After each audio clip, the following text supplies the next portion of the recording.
Dear students, നമ്മൾ ട്രിഗണോമെട്രിയിലെ മറ്റൊരു ക്ലാസ്സിലേക്കാണ് ഇനി കടക്കുന്നത്. So let us introduce trigonometric functions. നമ്മൾ ഇതുവരെ കണ്ടിട്ടുള്ളത് കഴിഞ്ഞ ക്ലാസ്സിൽ കണ്ടിട്ടുള്ളത് ആംഗിളിനെ കുറിച്ചുള്ള ഡിസ്കഷൻ ആയിരുന്നു. അതിന്റെ ആംഗിള് ഡിഗ്രി മെഷർമെന്റ്, അതുപോലെ തന്നെ നമ്മുടെ റേഡിയൻ മെഷർമെന്റ്, അതിന്റെ ഫ്രാക്ഷൻസ്, അങ്ങനെയുള്ള തമ്മിലുള്ള ബന്ധം, അങ്ങനെയുള്ള കാര്യങ്ങളായിരുന്നു ഡിസ്കസ് ചെയ്തത്. അതുപോലെ ആർക്ക് ലെങ്ത്. 10th സ്റ്റാൻഡേർഡിൽ നിങ്ങൾ ട്രിഗണോമെട്രിക് ഫംഗ്ഷൻസിന് പകരം ട്രിഗണോമെട്രിക് റേഷ്യോസ് ആണ് നിങ്ങൾ പഠിച്ചിട്ടുള്ളത്. ട്രിഗണോമെട്രിക് റേഷ്യോസ് 6 ട്രിഗണോമെട്രിക് റേഷ്യോസ് നിങ്ങൾ പഠിച്ചിട്ടുണ്ട്. ഒന്ന് ഓർത്ത് നോക്കുക. So we have already learned sine a related with a right angular triangle. It is defined sin A is equal to opposite side by hypotenuse. അതുപോലെ തന്നെ cos A പറഞ്ഞിട്ടുണ്ട്, tan A പറഞ്ഞിട്ടുണ്ട്, അല്ലേ? അത്തരം കാര്യങ്ങൾ അങ്ങനെ 6 ട്രിഗണോമെട്രിക് റേഷ്യോസ് ആണ് നമ്മൾ ഡിസ്കസ് ചെയ്തിട്ടുള്ളത്. അപ്പോൾ നിങ്ങൾ അതിന്റെ ഡെഫിനിഷനൊക്കെ ഒന്ന് ഈ സമയത്ത് ഒന്ന് ഓർത്ത് നോക്കണം. എല്ലാം ഒന്ന് ഓർത്ത് നോക്കിയിട്ട് വേണം ഈ വീഡിയോ കാണുന്നതിന് വേണ്ടിയിട്ട്. ഏതായാലും അതിന്റെ ഇവിടുത്തെ റിലവൻസ് എന്താണെന്ന് നമുക്ക് ഡിസ്കസ് ചെയ്യാം.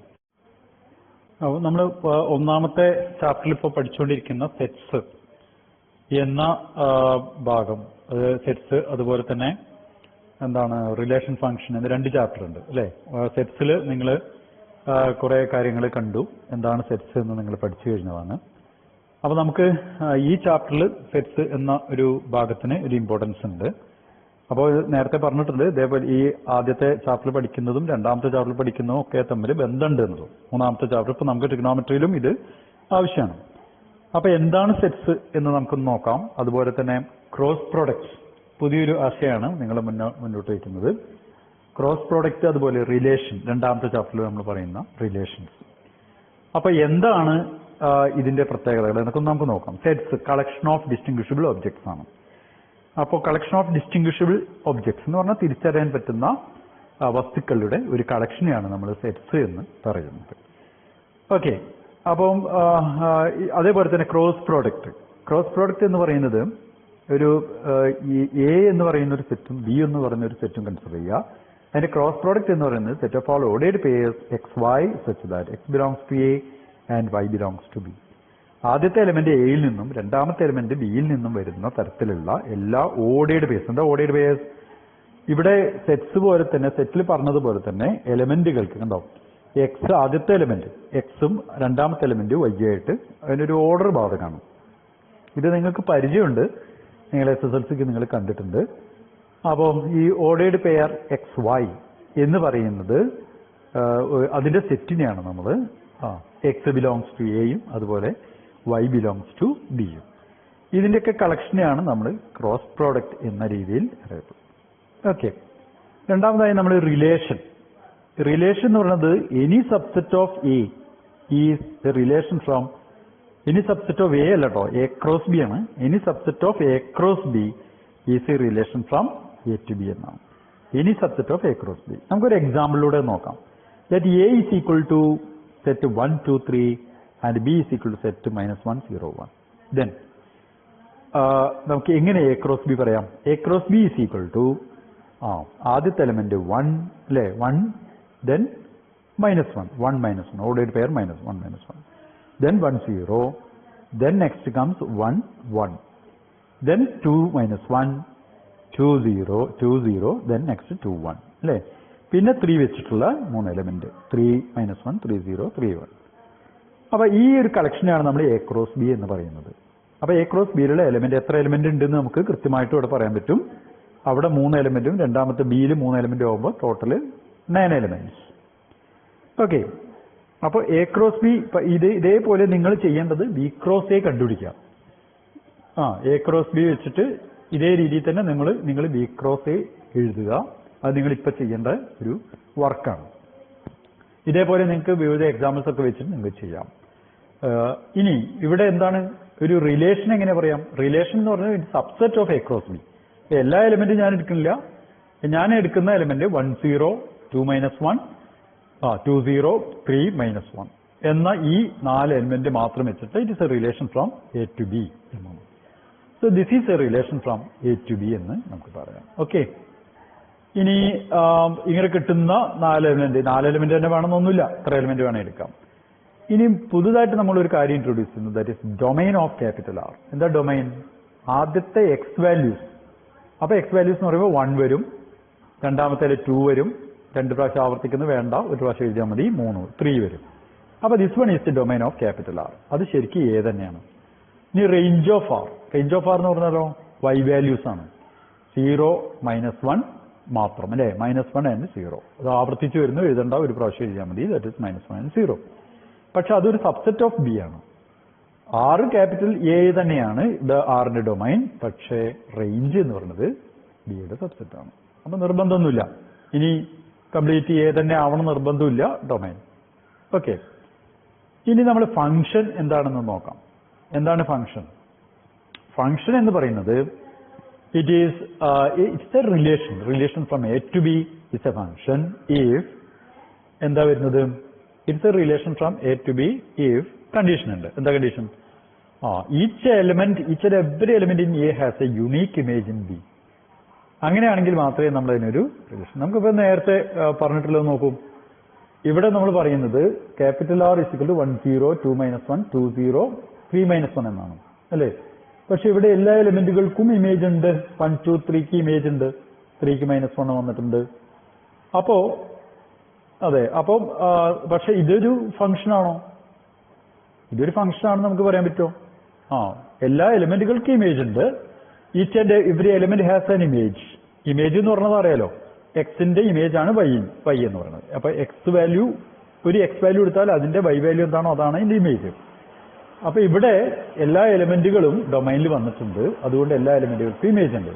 പക്ഷേ ഇവിടെ എന്താണ്? റിപ്പീറ്റ് ചെയ്യുന്നുണ്ട് അല്ലെ? 2 റിപ്പീറ്റ് ചെയ്യുന്നുണ്ട്. 2ന് -1 ഉണ്ട്, 0 ഉണ്ട്. അപ്പൊ 2 റിപ്പീറ്റ് ചെയ്യുന്നുണ്ട്, 2ന് 2 ഇമേജ് ഉണ്ട്. അതുകൊണ്ട് this one is not a function എന്ന് നമുക്ക് പറയാൻ പറ്റും. ഇതൊരു ഫംഗ്ഷൻ അല്ല. അപ്പൊ ഇത് എങ്ങനെയാണ് ഒരു ഫംഗ്ഷന്റെ ഡെഫിനേഷൻ? ഇതൊരു ഫംഗ്ഷന്റെ ഡെഫിനേഷൻ ആണ്. ഇത് നിങ്ങൾ ഓർത്തിരിക്കുക, നമുക്ക് ഇവിടെ ആവശ്യമുള്ളതാണ്. ഓക്കെ, എന്താണ് ഫംഗ്ഷൻ? അതിനൊരു റെപ്രസെന്റേഷൻ ആണ്. എങ്ങനെ റെപ്രസെന്റ് ചെയ്യാം? ആരോ ഡയഗ്രാം എന്നാണ് ഇതിൽ പറയാം. ആരോ ഡയഗ്രാം വെച്ചിട്ട് നമ്മൾ റെപ്രസെന്റ് ചെയ്യുന്നു. എയിലുള്ള എല്ലാ എലിമെന്റുകളും കൊടുക്കുക, ഏതെങ്കിലും ചില എലിമെന്റുകൾ. അതുപോലെ ബിയിലുള്ള കുറെ എലിമെന്റുകൾ കൊടുക്കുന്നു. അതൊക്കെ ഒരു ഏരോ കൊണ്ട് ഇമേജ് ഏതാണെന്ന് കാണിക്കുന്നു. ഇവിടെ പക്ഷേ W എന്ന ഇമേജിന് അതിനൊരു എലിമെന്റിലേക്ക് വന്നിട്ടില്ല. പക്ഷെ അങ്ങനെ നിർബന്ധമില്ല. അപ്പൊ ഇതൊരു ഫംഗ്ഷനാണ്. കാരണം എന്താണ്? എയിലുള്ള എല്ലാ എലിമെന്റുകൾക്കും ഇമേജ് ഉണ്ട്, ഒന്നിൽ കൂടുതൽ ഇമേജ് ഇല്ല. അപ്പൊ അതുകൊണ്ട് ഇതൊരു ഫംഗ്ഷനാണ്. F is a function subset of A cross B.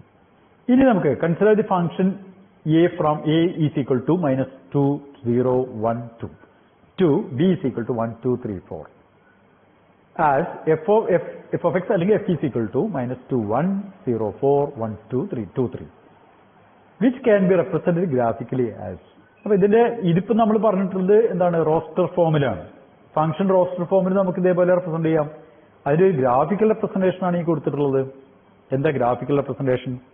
ഈ ഓർഡേർഡ് പെയർ എന്ന് പറഞ്ഞല്ലോ, -2 1 എന്ന ഓർഡേർഡ് പെയർ ആണ് ആ ഒരു പോയിന്റ് കൊണ്ട്, h എന്നുള്ള പോയിന്റ് കൊണ്ട് റെപ്രസെന്റ് ചെയ്തിട്ടുള്ളത്. -2ന് നേരെ 1, -2ന് നേരെ 1 എന്ന പോയിന്റ്. അപ്പൊ ഇത് എന്താണ്? ഇത് നേരത്തെ നിങ്ങൾ പഠിച്ചിട്ടുണ്ടെന്ന് പറഞ്ഞല്ലോ. എന്താ ഇതിന്റെ ഇമ്പോർട്ടൻസ് എന്ന് മനസ്സിലായല്ലോ. ഇറ്റ്സ് ഒരു പോയിന്റിന്റെ കോർഡിനേറ്റ് ആണ്. ഇപ്പൊ 1 0 അല്ലെ, 0 4 അതുപോലെ 1 0 1 2 അതുപോലെ 2 3 ഇതൊക്കെ കോർഡിനേറ്റ്സ് ആണ്. ഈ കോർഡിനേറ്റ്സ് ഒക്കെ പോയിന്റുകളായിട്ട് ഈ ഗ്രാഫിൽ റെപ്രസെന്റ് ചെയ്തിട്ടുണ്ട്. അപ്പൊ graphical representation of the function ആണ് ഈ ഇവിടെ കൊടുത്തിട്ടുള്ളത്. ഓക്കെ, അപ്പൊ നോക്കൂ, consider the function F on R, the set of all real numbers that is a subset of R cross R as F of X equal to 2x + 1. 2x + 1 എന്നൊരു ഫംഗ്ഷനെ, ഒരു real valued ഫംഗ്ഷനെ നമ്മൾ എങ്ങനെയാണ് ഗ്രാഫിക്കലായിട്ട് represent ചെയ്യാം? ഇവിടെ set of all real numbers ആണ്. R എന്ന് പറഞ്ഞ set of all real numbers ആണ്. ആർ ക്രോസ് ആറിലെ ഒരു സബ്സെറ്റ് ആണ് നമ്മുടെ ഫംഗ്ഷൻ എന്ന് പറഞ്ഞാൽ ഇതൊരു റിയൽ വാല്യൂഡ് ഫംഗ്ഷൻ ആണ്. നമുക്ക് അതിന്റെ ഗ്രാഫ് നോക്കാം. ഗ്രാഫ് നോക്കൂ, ഇതിൽ സ്ട്രെയിറ്റ് ലൈൻ ആയിട്ടാണ് കിട്ടുക. കാരണം എന്താണ്? നമ്മൾ നേരത്തെ പറഞ്ഞിട്ടുള്ള, നമുക്കറിയാം, നേരത്തെ നമ്മൾ കണ്ടിട്ടുള്ള എക്സാമ്പിളില് ഇതിൽ ഓരോ എലിമെന്റുകൾക്ക്, അതായത് ആകെ 4 എലിമെന്റേ ഉള്ളൂ, 4 എലിമെന്റിനും 4 ഇമേജസ് വന്നിട്ടുണ്ട്. ഈ 4 പോയിന്റുകളായിട്ട് ഇവിടെ റെപ്രസെന്റ് ചെയ്തിട്ടുണ്ട് അല്ലേ? പക്ഷേ നമ്മളിവിടെ ഈ എക്സാമ്പിളിൽ കൺസിഡർ ചെയ്യുന്ന set of all real numbers ആണ്. അതിൽ 4 എണ്ണമല്ല, ഇൻഫിനിറ്റ് നമ്പർ ഓഫ് വാല്യൂസ് ഉണ്ട്. അതുകൊണ്ട് തന്നെ അതിന്റെ ഗ്രാഫ് ഓരോരോ പോയിന്റ് ആണ്. 0ക്ക് 1, 1ന് 3, അതിനിടയ്ക്കുള്ള ഓരോ പോയിന്റുകൾക്കും ഓരോ ഇമേജസ് ഉണ്ട്. അപ്പൊ അത് ഇൻഫിനിറ്റ് ഇമേജസ് ഉണ്ട്. ആ ഇൻഫിനിറ്റ് ഇമേജസ് എല്ലാം കൂടി കോർത്ത് വെച്ച് കഴിഞ്ഞാൽ നമുക്ക് കിട്ടുക ഒരു സ്ട്രേറ്റ് ലൈൻ ആണ്. So this is the graph of the function. ഇനി നമുക്ക് ഇതേ ഫംഗ്ഷനെ നമുക്ക് സെറ്റ് ബിൽഡർ ഫോമിൽ എങ്ങനെ എഴുതാം? F of X equal to set of all ordered by X Y such that X is a real number, Y is equal to 2x+1 എന്ന് നമുക്ക് അതിനെ സെറ്റ് ബിൽഡർ ഫോമിൽ എഴുതാം.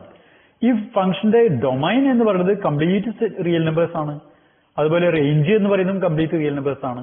അപ്പൊ നമുക്കതൊന്ന് ഇതിൽ കാണാൻ പറ്റും. ഇനി ഇതേ സംഭവം നമുക്കൊരു ഒന്നുകൂടി വേണമെങ്കിൽ ഇൻഫിനിറ്റ് വാല്യൂസ് ഉണ്ട്. അപ്പൊ നമുക്ക് ഇവിടെ സംശയം തോന്നും, ചെറിയൊരു വിൻഡോ മാത്രമേ ഇവിടെ കിട്ടിയിട്ടുള്ളൂ. ഇൻഫിനിറ്റ് വാല്യൂസ് ഉണ്ട്, എല്ലാ ഭാഗത്തേക്കും ഇൻഫിനിറ്റ് ആയിട്ട് ഇതിന് ഇമേജസ് ഉണ്ട്. അപ്പൊ ഈ ഒരു ഗ്രാഫിൽ അത് കാണിക്കാൻ പ്രയാസമുള്ളത് കൊണ്ടാണ് പറയാത്തത്. ഓക്കെ, അപ്പൊ നമുക്ക് ഇതിനെ സെറ്റ് ബിൽഡർ ഫോമിൽ ഇങ്ങനെ എഴുതാം എന്നുള്ളത് മനസ്സിലാക്കാം. ഇനി ഇത് കൂടാതെ നമുക്ക് വേറെ ഫംഗ്ഷൻസ് നമുക്ക് പരിഗണിക്കാം. ഇപ്പോൾ g of x = x², h of x = reciprocal function 1/x. ഈ x² എന്ന് പറയുന്ന ഫംഗ്ഷൻ നമുക്ക് വളരെ ഇമ്പോർട്ടന്റ് ആയിട്ടുള്ള ഒരു ഫംഗ്ഷനാണ്. നമുക്ക് അതിന്റെ ഗ്രാഫ് ജസ്റ്റ് ഒന്ന് പരിചയപ്പെടാം. നോക്കൂ, x² എന്ന ഗ്രാഫാണ് ഈ പറഞ്ഞിട്ടുള്ളത്. ഈ x² എന്ന ഗ്രാഫില് അതിന്റെ ഡൊമൈൻ കംപ്ലീറ്റ് റിയൽ നമ്പേഴ്സ് ഉണ്ട്. ഇവിടെ ഏതെടുത്താലും അതിന് ഇമേജ് ഉണ്ട്. എന്നാൽ അതിന്റെ റേഞ്ച് ആയിട്ട് വരുന്നത് ഈ പോസിറ്റീവ് ഭാഗം മാത്രമാണ് അല്ലെ? നോൺ നെഗറ്റീവ് റിയൽ നമ്പേഴ്സ് മാത്രമാണ് അതിന്റെ റേഞ്ച് ആയിട്ട് വരുന്നത്, y വാല്യൂസ് വരുന്നത്. അപ്പൊ x വാല്യൂസ് ഇതാണ് വരുന്നതെങ്കിൽ y വാല്യൂസ് ഇതാണ് വരുന്നത്. അപ്പൊ ഇതൊരു ഫംഗ്ഷനാണ്. ഈ ഫംഗ്ഷൻ വളരെ ഇമ്പോർട്ടന്റ് ആണ്, നമ്മുടെ ഒരു മാസ്റ്റർ പീസ് ആണ്. നമുക്ക് പിന്നീട് പല സ്ഥലത്തും നമുക്ക് ഉപയോഗിക്കേണ്ടതുണ്ട്. So it is very important. നന്നായിട്ട് പരിചയപ്പെടുക. ഓക്കെ, അപ്പൊ ഇനി നമുക്ക് അപ്പൊ ഇതേപോലെ നമുക്ക് റെസിപ്രോക്കൽ ഫംഗ്ഷനും നമുക്ക് കണ്ടുപിടിക്കാൻ പറ്റും, അതിന്റെ ഗ്രാഫും ചെയ്യാൻ പറ്റും. ഓക്കെ, ഇനി നമ്മൾ എന്താണ് ഈ റിയൽ വാല്യൂഡ് ഫംഗ്ഷൻസ് എന്നുള്ളതിൽ നിന്ന് നമ്മൾ ട്രിഗണോമെട്രിക് ഫംഗ്ഷൻസിലേക്ക് കിടക്കണം. എന്താണ് ഈ ട്രിഗണോമെട്രിയിൽ ഫംഗ്ഷൻസ് എന്നുള്ളതിന്റെ അർത്ഥം? എങ്ങനെ ട്രിഗണോമെട്രിക് റേഷ്യോസ് ആണ് നമ്മൾ കണ്ടിട്ടുള്ളത്. അതൊരു ഫംഗ്ഷൻ ആവുന്നത് എങ്ങനെയാണ് നമുക്ക് നോക്കാം. നമുക്ക് അതിന്റെ നമുക്കൊന്ന് എക്സ്പ്ലെയിൻ ചെയ്യാം. എന്തുകൊണ്ട് എങ്ങനെയാണ് ഈ ഫംഗ്ഷൻ ആവുന്നത്? ഇപ്പൊ നിങ്ങൾക്ക് വിൻഡോയിൽ കാണുന്നത് ഒരു യൂണിറ്റ് സർക്കിളാണ്. ആ യൂണിറ്റ് സർക്കിളിന്റെ ഉള്ളിൽ ഒരു റൈറ്റ് ട്രയാങ്കിൾ റെപ്രസെന്റ് ചെയ്യുന്നുണ്ട്. ഈ റൈറ്റ് ട്രയാങ്കിളിൽ നമുക്ക് സൈൻ വാല്യൂ കണ്ടുപിടിക്കാൻ പറ്റും, കോസ് വാല്യൂ കണ്ടുപിടിക്കാൻ പറ്റും. അതൊക്കെ നിങ്ങൾ നേരത്തെ പഠിച്ചിട്ടുണ്ട് അല്ലേ? അപ്പൊ X is the angle, X radian ആണ് ഞാൻ റെപ്രസെന്റ് ചെയ്യുന്നത്. അപ്പൊ എക്സ് റേഡിയൻ ആയിട്ടുള്ള ഈ ആംഗിളിന്റെ സൈൻ വാല്യൂ, കോസ് വാല്യൂ ഒക്കെ നമുക്ക് റെപ്രസെന്റ് ചെയ്യാം. ഇതൊരു യൂണിറ്റ് സർക്കിൾ ആയതുകൊണ്ട് OA എന്ന് പറയുന്നത് 1 യൂണിറ്റ് ആണ്. അപ്പൊ നമുക്ക് AB എങ്ങനെ പറയാം? AB എന്ന് പറയുന്നത് എന്താണ്? എക്സിന്റെ ഓപ്പോസിറ്റ് സൈഡ് ആണ്. അപ്പൊ ഓപ്പോസിറ്റ് സൈഡ് ആയതുകൊണ്ട് നമുക്ക് ഈ AB എന്ന് പറയുന്നത് എന്തായിരിക്കും? സൈൻ എക്സ് ആയിരിക്കും. അപ്പൊ സൈൻ എക്സ് ആണ്, ഓപ്പോസിറ്റ് സൈഡ് ബൈ ഹൈപ്പോട്ടന്യൂസ് അല്ലെ? അപ്പൊ ഓപ്പോസിറ്റ് സൈഡ് ബൈ ഹൈപ്പോട്ടന്യൂസ് ആയതുകൊണ്ട് നമുക്ക് എന്ത് പറയാം? AB is the sine X. അതുപോലെ OB എന്ന് പറയുന്നത് കോസ് എക്സ് ആണ്. അപ്പൊ നമുക്ക് എയുടെ കോർഡിനേറ്റ്, ഇത് രണ്ടും കോർഡിനേറ്റ് ആണല്ലോ. എയുടെ y കോർഡിനേറ്റ് ആണ് AB, എയുടെ OB എന്ന് പറയുന്നത് എയുടെ എക്സ് കോർഡിനേറ്റ് ആണ്. So we can represent capital A as ordered pair cos X sine X. അപ്പോ ഇത് വളരെ ഇമ്പോർട്ടന്റ് ആയിട്ടുള്ള ഒരു ഇൻഫോർമേഷൻ ആണ്. എയുടെ coordinate cos X sine X ആണ്. ഇനി അപ്പൊ എന്താണ്, എങ്ങനെയാണ് ഇപ്പൊ ഇതിപ്പോ ഓർഡേർഡ് ഇതിന്റെ റേഷ്യോ സൈൻ എക്സ് എന്ന് പറയുന്നതും കോസ് എക്സ് എന്ന് പറയുന്നതും ഈ ചിത്രത്തിൽ എന്താണെന്ന് നമുക്ക് മനസ്സിലായി. പക്ഷെ ഇതൊരു ഫംഗ്ഷൻ ആണെന്ന് എങ്ങനെയാണ് നമുക്ക് പറയാൻ പറ്റാം? എങ്ങനെയാണ് നമ്മൾ ഫംഗ്ഷൻ ആയിട്ട് റെപ്രസെന്റ് ചെയ്യാം? നമുക്ക് നോക്കാം. ഇതിലെ നേരത്തെ കഴിഞ്ഞ ക്ലാസ്സിൽ ഞാൻ പറഞ്ഞിട്ടുണ്ട്, ഈ എക്സ് റേഡിയൻ എന്നത് ഒരു റിയൽ നമ്പറാണ്. ഈ റിയൽ നമ്പറിനെ നമുക്ക് എക്സ് ആക്സിസിൽ നമുക്ക് റെപ്രസെന്റ് ചെയ്യാം.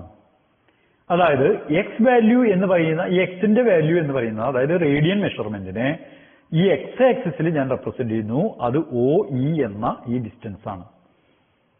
ഓക്കെ, അപ്പൊ ആ ഡിസ്റ്റൻസ് ആയിട്ട് ഞാൻ മെഷർ ചെയ്യുന്നു എങ്കിൽ നമുക്ക് y വാല്യൂ, AB എന്ന് പറഞ്ഞ y വാല്യൂ ഈ EF എന്ന ഡിസ്റ്റൻസ് ആയിട്ട് ഞാൻ ചെയ്യുന്നുണ്ട്. അങ്ങനെയാണെങ്കിൽ ഞാൻ ഇത് മൂവ് ചെയ്യുമ്പോൾ ഈ എക്സ് വാല്യൂ മാറ്റുന്നതിനനുസരിച്ച് ഇവിടെ ഒരു പാത്ത് ട്രേസ് ചെയ്യും. നമുക്ക് നോക്കാം. ഇതാ എക്സ് വാല്യൂ 0 ആവുമ്പോൾ, ആ എക്സ് വാല്യൂ 0 ആവുമ്പോൾ അവിടുന്ന് തുടങ്ങിയിട്ട് ആ y വാല്യൂ കയറി വന്ന് താഴേക്ക് അല്ലെ? അത് ഞാനൊന്നും കൂടി ചെറുതാക്കി കാണിച്ചു തരാം.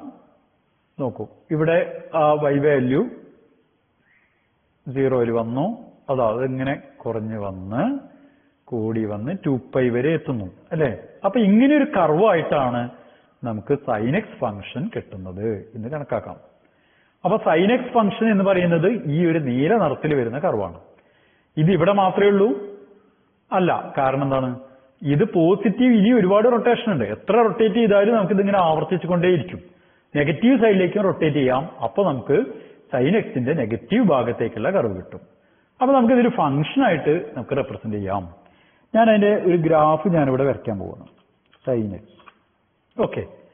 അപ്പൊ ഇവിടെ നോക്കൂ, നിങ്ങൾ ഈ കർവ് വന്നിട്ടുണ്ട്. ഓക്കെ. അപ്പൊ നേരത്തെ ട്രേസ് ചെയ്യുന്നതിന്റെ മേലെ കൂടെ തന്നെയാണ്. അപ്പൊ ഈ ട്രേസ് ചെയ്യുന്ന ഈ കർവാണ് നെഗറ്റീവ് പോസിറ്റീവ് സൈഡിലേക്ക് പോയിട്ട് നമുക്ക് എക്സ് വാല്യൂ എന്ന് പറയുന്നത്, അതായത് റേഡിയൻ, വളരെ ശ്രദ്ധിക്കണം, കൺഫ്യൂഷൻ ഉണ്ടാകുന്ന ഒരു ഭാഗമാണ് ഇത്. എക്സ് വാല്യൂ എന്ന് പറയുന്നത് എക്സ് ആക്സിസിലൂടെ ട്രേസ് ചെയ്യുന്നുവെങ്കിൽ അതിന്റെ വൈ വാല്യൂ ഇങ്ങനെ സൈൻ കർവായിട്ട് ഫോം ചെയ്യുന്നു. ഇതാണ് sin x. അപ്പം f of x equal to sin x എന്ന ഫംഗ്ഷനാണ് ഈ കൊടുത്തിട്ടുള്ളത്. ഓക്കെ. ഇതേപോലെ നമുക്ക് cos x, tan x ഒക്കെ റെപ്രസെന്റ് ചെയ്യാം. അപ്പൊ തൽക്കാലം മറ്റത് ഒക്കെ അടുത്ത ക്ലാസ്സിൽ ഞാൻ പറയുന്നുള്ളൂ. ഇവിടെ sin x ന്റെ സ്വഭാവം എന്താണ് എന്ന് ഈ ഗ്രാഫിൽ നിന്ന് നിങ്ങൾക്ക് റെപ്രസെന്റ് ചെയ്യാം. ഓക്കെ. ഇവിടെ എക്സ് വാല്യൂ എന്ന് പറയുന്നത് ഇൻഫിനിറ്റ് ആയിട്ട് രണ്ട് ഭാഗത്തേക്കും പോകുന്നുണ്ട്. അപ്പോൾ കംപ്ലീറ്റ് റിയൽ നമ്പേഴ്സും അതിന്റെ ഡൊമൈനിൽ വരുന്നുണ്ട്. റേഞ്ചിനെ കുറിച്ച് നിങ്ങൾക്ക് എന്ത് പറയാൻ പറ്റും? ഒന്ന് ആലോചിച്ച് നോക്കാം. ഓക്കെ. അപ്പൊ ഇത്രയും പറഞ്ഞുകൊണ്ട് ഞാൻ ഈ തൽക്കാലം ഈ ക്ലാസ്സിൽ കുറച്ച് ചോദ്യങ്ങളിലേക്ക് കടക്കണം. ഓക്കെ. ചോദ്യങ്ങൾ ഇതാണ്. Find the value of sin π/3 plus cos π/6 plus tan π/4.